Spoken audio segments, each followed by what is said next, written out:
he just picks one. Gotta be more to it than that. Else people be calling themselves different every day. Who to say they don't? I asked.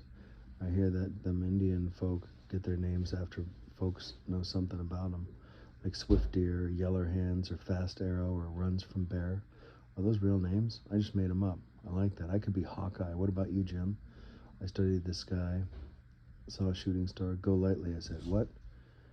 That'd be my name, Go Lightly. Jim Go Lightly, Huck said. That sounds good. James Go Lightly. I steered us down the river.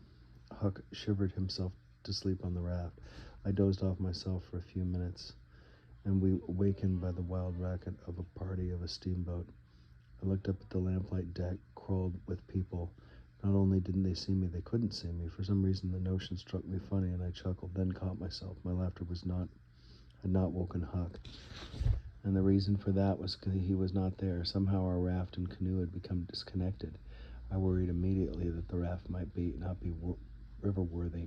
Huck, I called out softly at first, then more urgently. Huck, now I was screaming.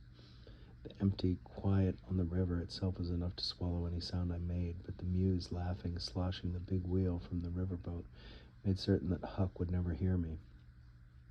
I looked for shadows, moving on through the water, listening for any sound, searching for any disturbance in the water, and found nothing. We were separated, and I wondered, in spite of my concern for the boy, if that was a bad thing.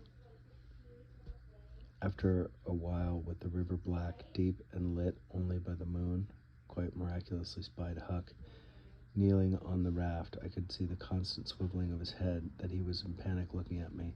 I pointed the canoe toward him and lay back, leaned against the thwart, and pretended to be asleep. I listened and tied as the two vessels backed together. They pretended to wake.